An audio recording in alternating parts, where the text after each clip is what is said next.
IE skill kedej lupa menglansa truh ke plusa akok klai phat kadi ke phung kuh rup yang mau đa phung khoam tuôn Israel ria ke kau leh nan tuku tinap kau Jehovah plu ke kau nạc nuôi phung nay pio rup yang lam ai tia ti nhu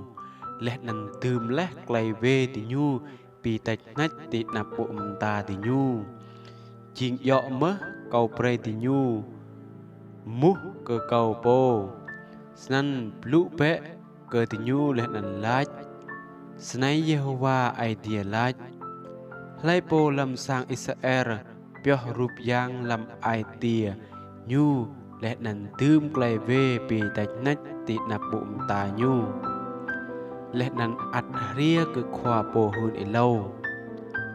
ko po Jehovah sarang lo vich lai ke nhu ko yada rup yang nhu lu etimi chăng ke câu tùy ke chút ke ai tia sang Israel phung klah doe leh mừng câu ko ya rup yang ti nhu ko yad nan lách bé ke sang Israel snai Jehovah ai dia lach kamal pe leh nan lui he rup yang ti i leh nan vir đuệ he bộ ta ti i mừng chi chang klai chat ko pi mut khe ti i ngạ leh kuyada lai po lam sang Israel amoda lam phung toe tuk chứ phiêu lam char Israel po pi klah nhu po mừng câu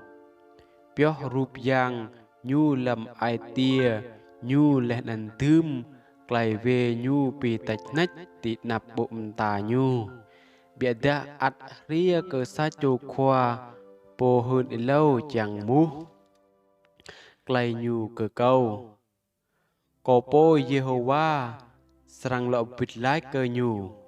leh nan câu sarang pi keteng hong po nan câu sarang prei nhu ching sam nâng pi kenal leh nan sam nâng rang ya chik chak leh nan pi luch he nhu mừng ti krah phung buồn sang cầu leh nan ti i sarang thau cơ câu ching Jehovah